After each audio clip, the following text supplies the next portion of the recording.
the echo because I'm hearing an echo here. And let's see. And basically, I specialize in helping artists with specific issues. Sometimes it might be a problem with performance anxiety. Maybe you may have a problem with getting things done or getting over writer's block.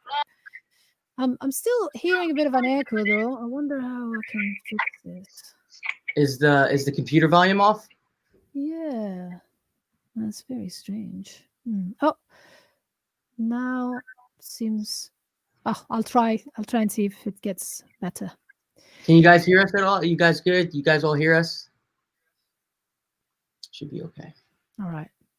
Yeah, we're good. It should be okay. I don't hear anything, any feedback coming through. It should be okay. Yeah, I've turned down the volume on everything, so hopefully that will solve the problem. Awesome. So I want to talk a lot about what you said with like writer's block and anxiety. Even like it's hard to get stuff done anyway. So thank you. Yes, sounds fine. Okay, so we're good. You guys hear us perfectly. So obviously we're in the States where it's like crazy turmoil right now. And it makes me as an artist, you know, it kind of blocks all that creativity because it's like we're worried, and you know I got to go home. I'm not afraid to go out. You know, I got to take care of my family and stuff, and it's just hard to be creative when there's so much going on. You know, the anxiety pops up. In the past, I've been able to lean into it and write about actually what's going on, but I know you probably have some really good tips for people right now, and anyone with anxiety in general too. How to tap into the creative process when there's so much going on around us. So I'd love to hear what you got for that stuff. Yeah, well, it's not going to be possible to feel creative when you are in a fight or flight mode, basically. When you're in fight or flight mode, and you are in that mode when you are feeling like you're under threat, when maybe you're gonna take this off so I don't hear the echo. So you're gonna feel that way if things are as they are now, in an uncertain space, so to speak. Yeah. You know, there's a lot going on, and if you spend all your time worrying about things, if you spend all your time catastrophizing about what might go wrong, well, you're not going to be in a creative space, because in order to be creative, you need to be somewhat relaxed. And relaxation is the opposite of basically being on the verge of a panic attack. You know, maybe it's not Oh that yeah. bad, but I'm gonna put this back on because otherwise I can't hear you. Maybe if I put them on one ear, I won't hear One year, myself. maybe. Well, yeah. Okay. Ah. So yes, so what I'm saying here is that the first thing we need to do is to realize that we're stressed, because sometimes, you know, you might be stressed and not actually be fully aware. You may be feeling some symptoms. You know, for example, you know, your pulse rate might be very high. You may have muscle tension. You may feel agitated. You may have a headache. Maybe you're irritable, or you're hyper alert, or you can't concentrate, or maybe you can't sleep. I mean, these are some of the symptoms of anxiety. Not the This list is not exhaustive, but you know, these are typical. And so these will tell you that there's a problem. You know, you need to become, first of all, aware. Okay, I'm Yeah. getting anxious, I'm getting stressed. And then the second stage is reflection. So you need to ask yourself, okay, what's triggering this stress? Is it, for example, thoughts about the past or the future? You know, is it, if only this hadn't happened, if only I had done this other thing instead? Or is it thoughts about the future? Maybe it's what ifs. Or what if this happened, this terrible thing happens? What if I can't make money? What if, you know? And at the moment, there's a lot of uncertainty, so there's an lot of what opportunity for what ifing. Yeah. and and then the third stage is when you have become aware of what's triggering this stress. Then it's about challenging the catastrophization. So asking yourself, okay, is this thing that I am imagining or that I'm thinking about true? Is it helpful? Is it likely to happen? And then come back to the present moment. Because right now, in this moment, you are not, you're okay. You're not in real danger. So, and you can ask yourself, okay, what would I do if this thing actually happened? And if you don't have an answer for it, then it's time to let it go. So you can ask yourself, okay, can I change it? If you can't change it, then the only option is to accept it and let it go. If you can change it, then you can focus on what you can do, and just one small thing. What's the first step? What's the first action you could take? So basically, what you're doing is you're transforming the worrying into problem solving. So you're much more empowered. But Yes. all of this needs to happen in conjunction with um, physical relaxation. Because if you are in fight or flight, your amygdala, which is the alarm center of the brain, is activated and it's basically going off and it's saying danger, danger, danger. Yeah. And when that's happening, you can't think straight. There's no Hmm. way you can think straight. So before you can do even all of this, the first step is to have a relaxation technique that is going to help you with the fight or flight, stopping it. So funnily enough, I mean, well, the three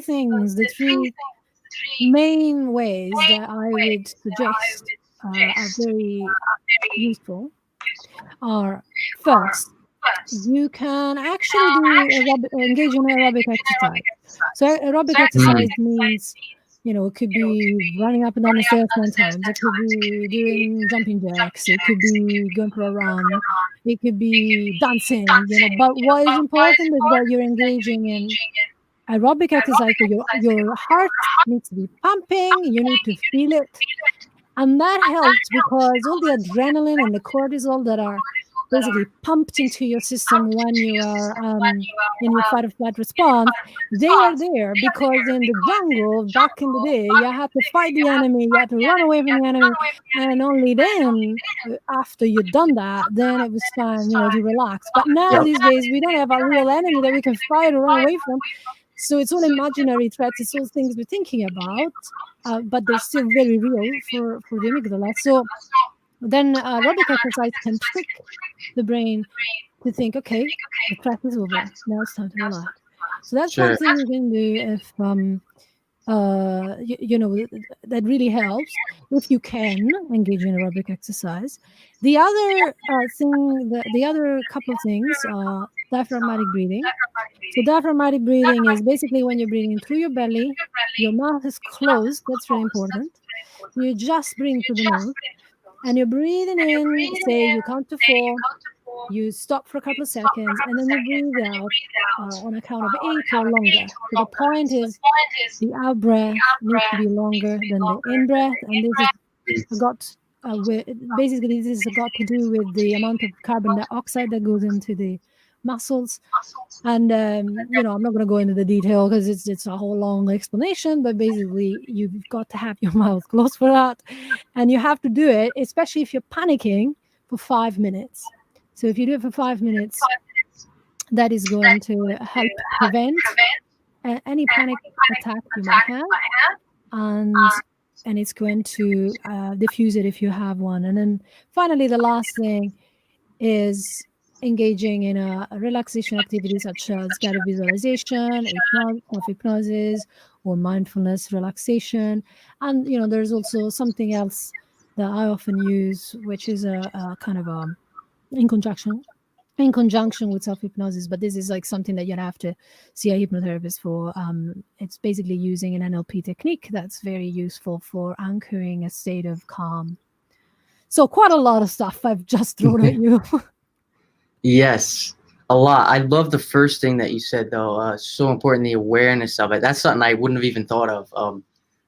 Kind of being aware that you're even anxious or scared or something.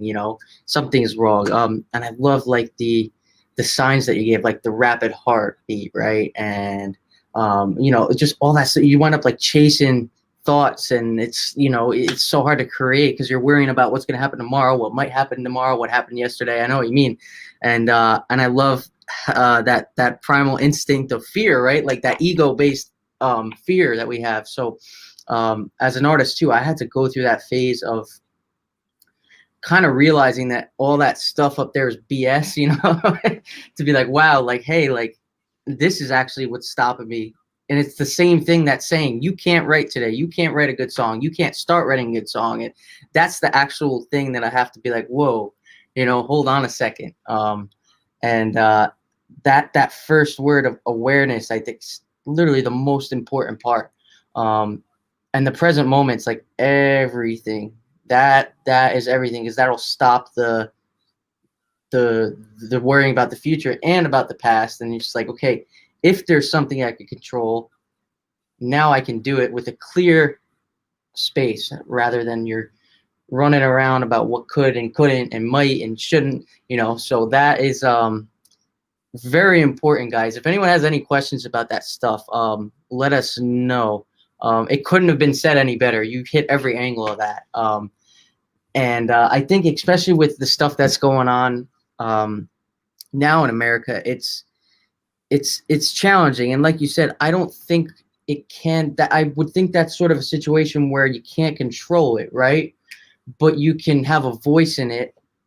You know, I think that instead of worrying about it happening, I think you can find a voice in it, right? Like you can write about how you feel about it. And I think then the creativity becomes therapeutic, no? Yeah, absolutely.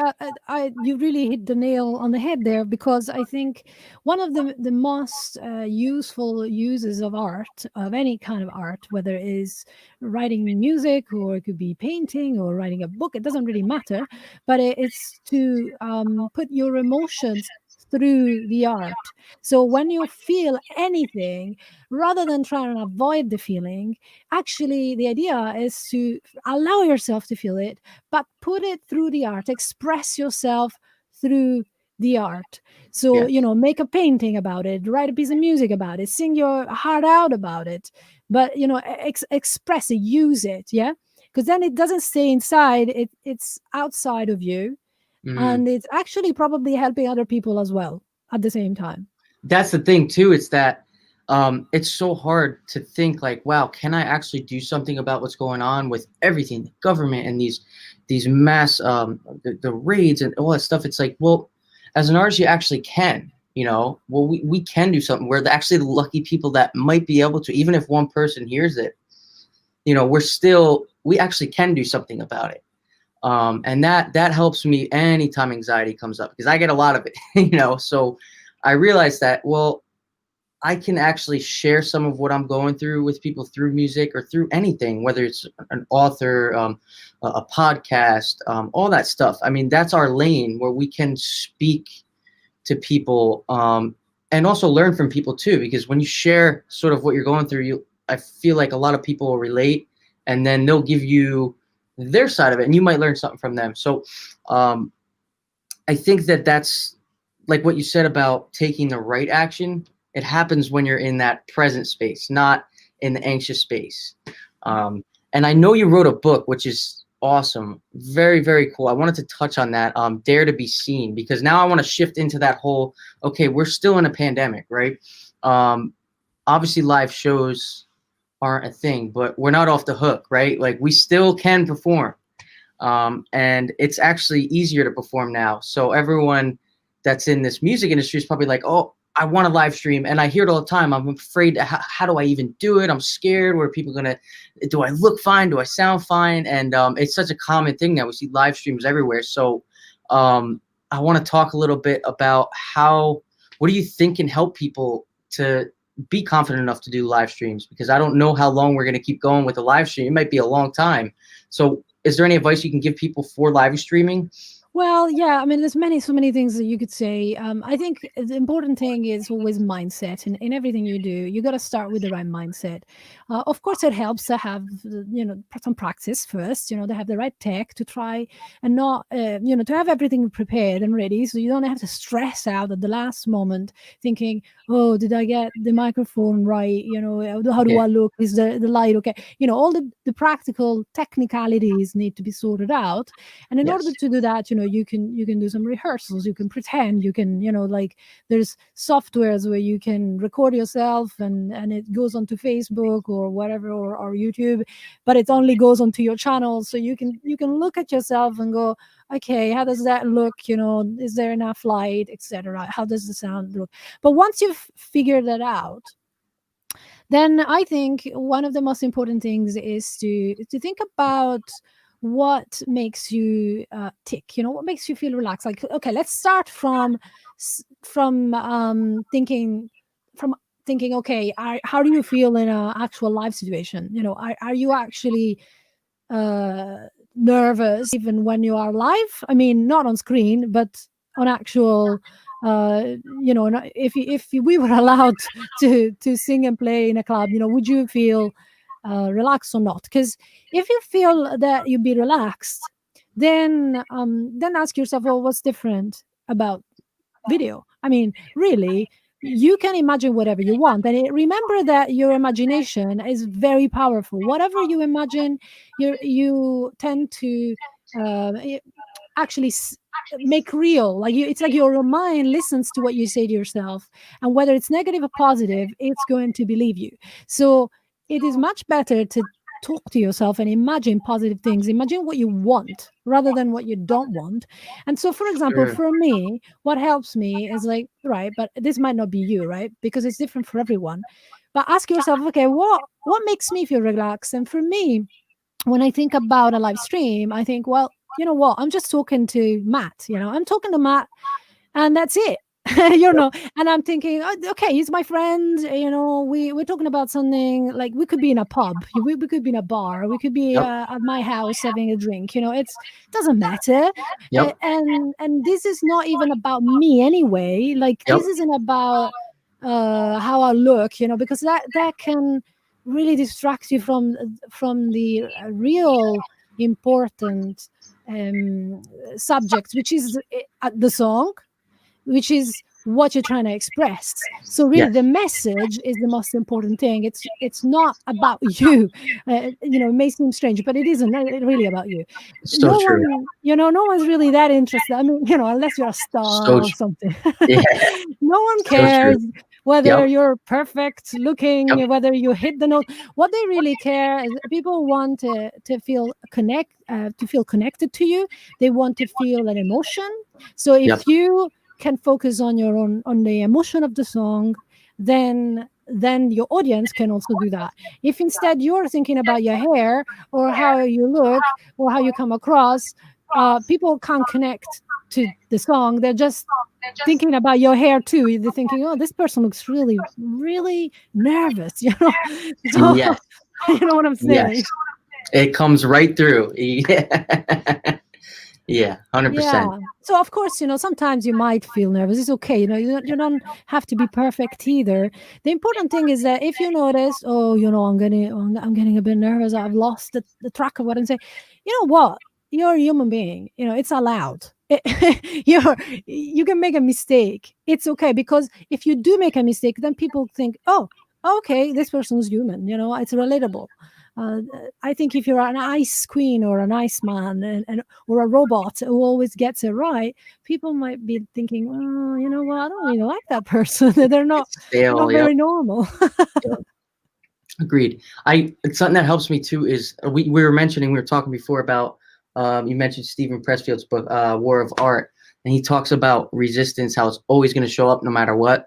And before live shows, I was a drummer too.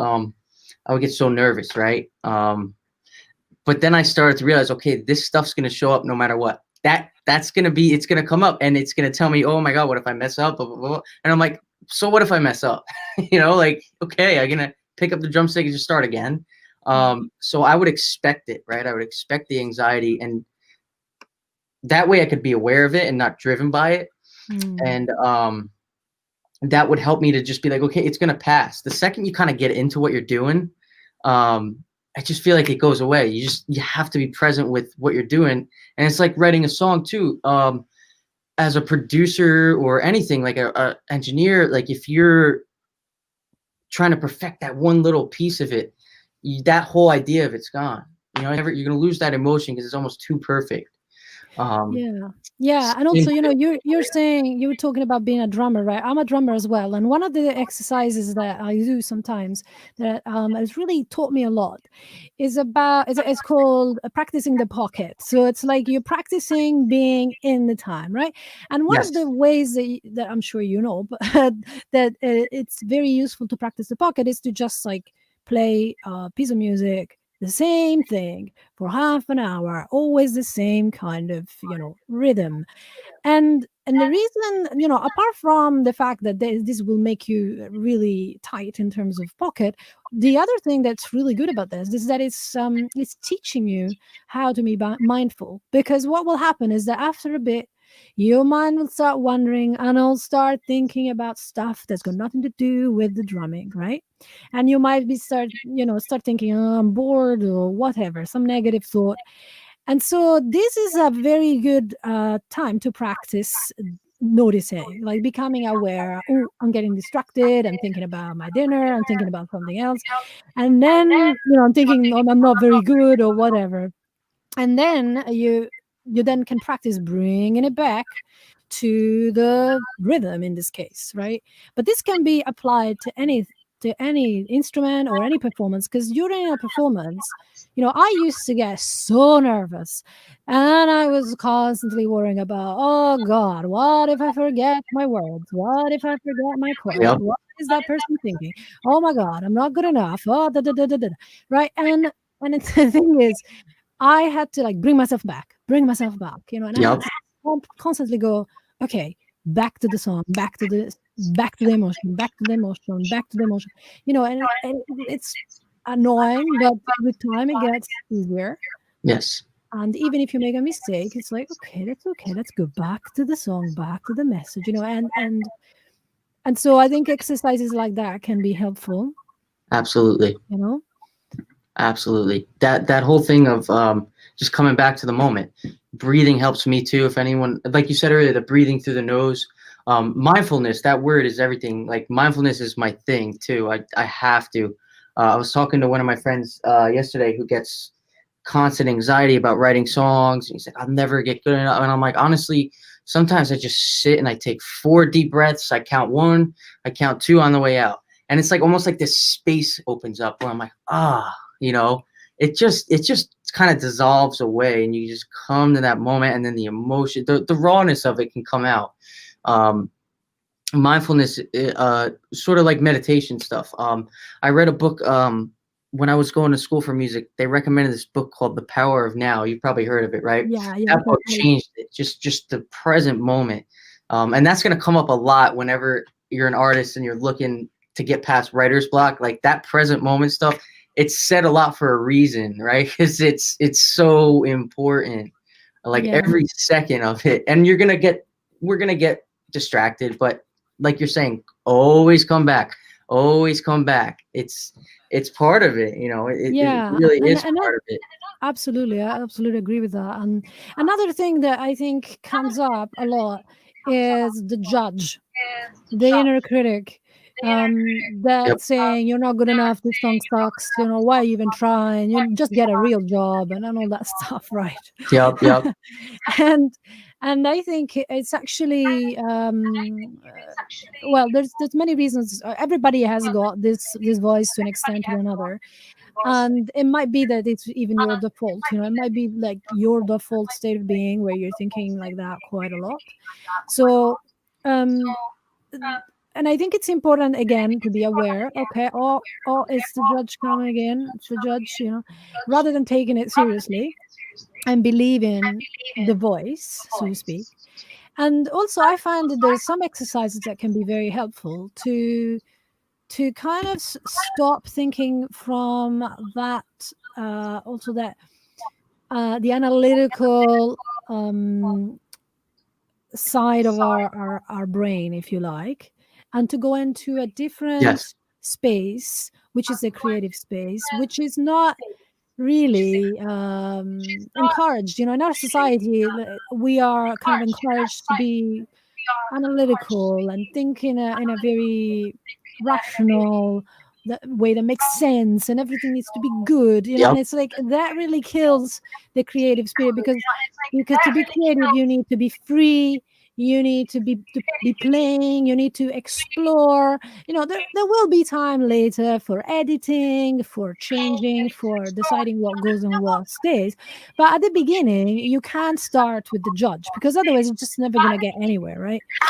So, like, I find that one of the exercises that Never. works really well is like free writing. And what I mean with free writing is just taking 10 minutes every day to write whatever comes to your head, and the more weird, the more nonsensical, the better, because what you're really trying to do is to practice that muscle, you know um and so when the judge comes in and goes, "Oh, this is crap. What are you writing?"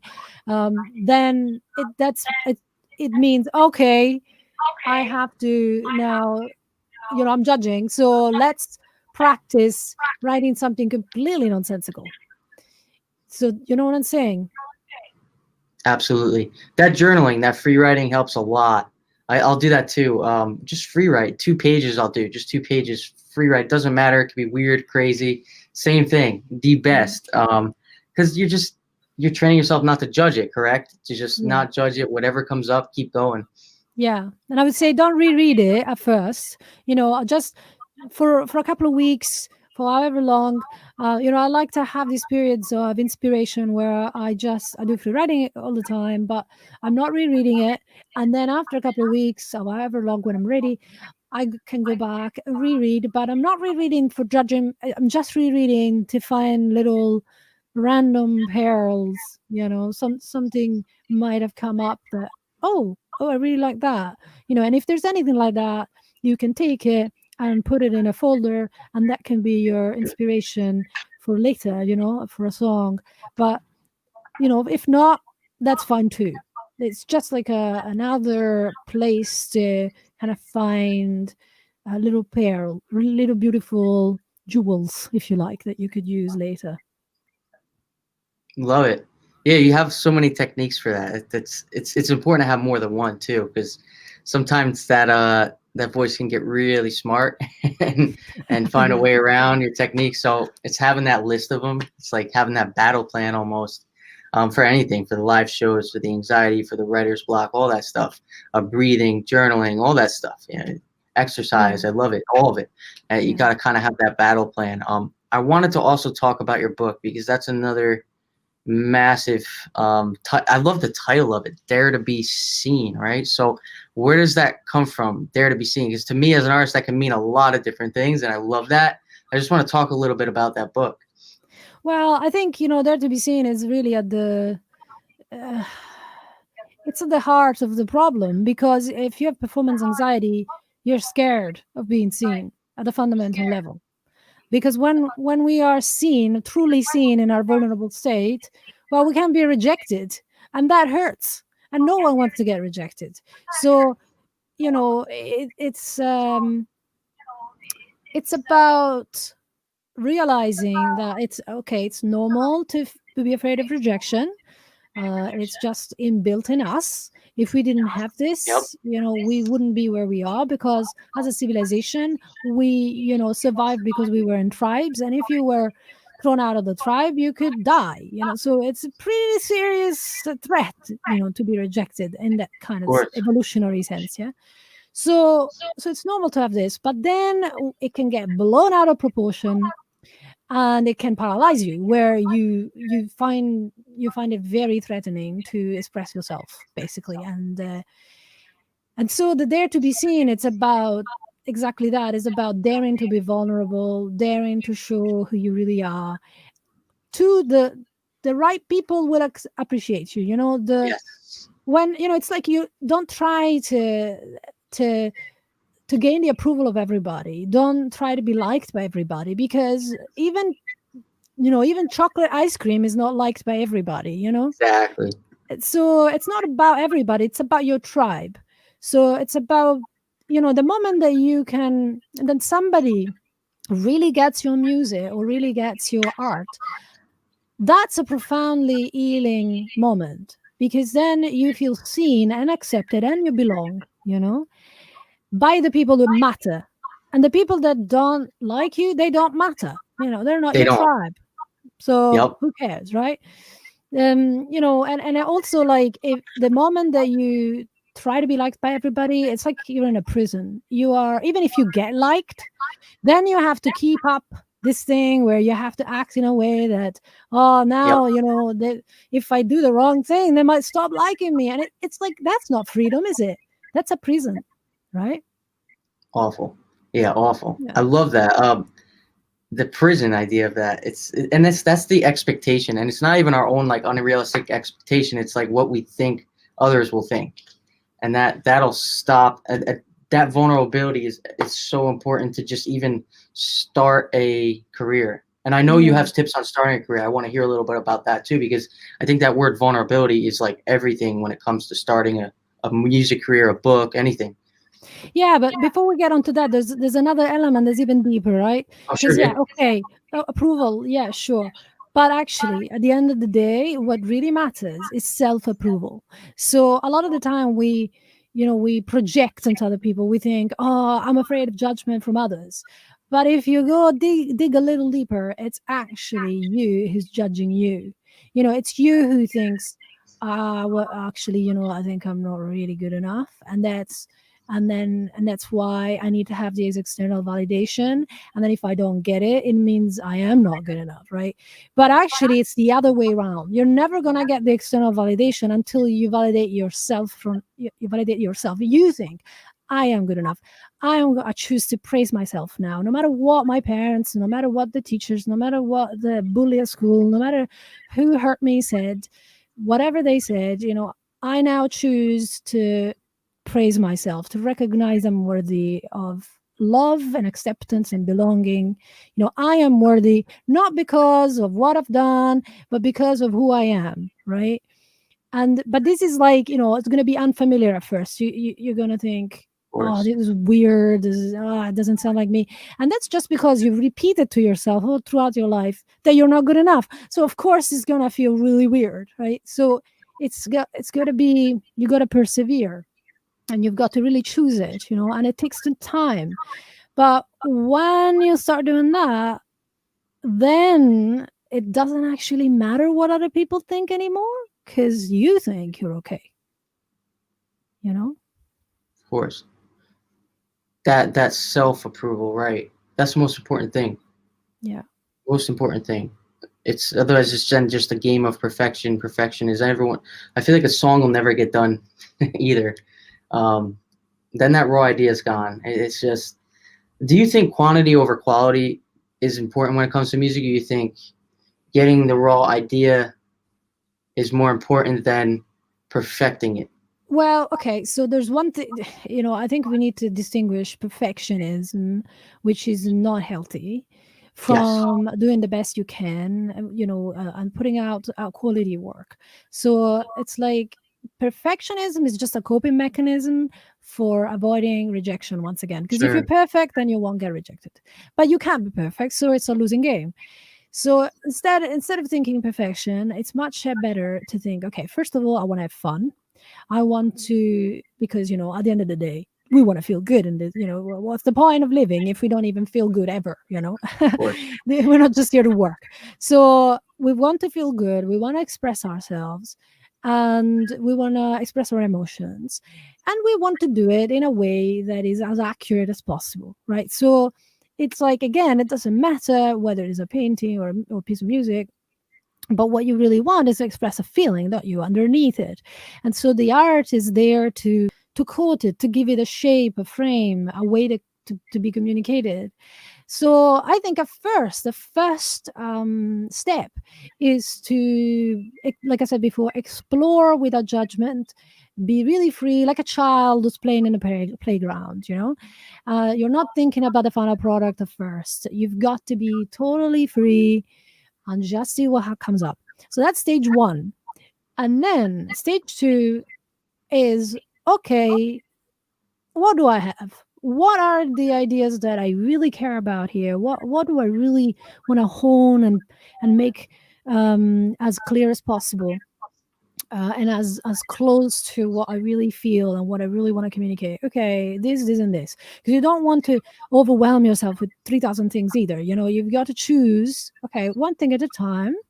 What am I going to focus on? Okay, this. Now I focus on this piece of music and I do my best to portray how I feel. Okay, up until the point that it starts to feel uncomfortable, or maybe you hit a block or something. In that Mm, moment, stop. Just do something else. Don't worry about it. Allow your subconscious to percolate the whatever is going on, and relax. Very important. Don't try and of problem course. solve in that moment. Just relax.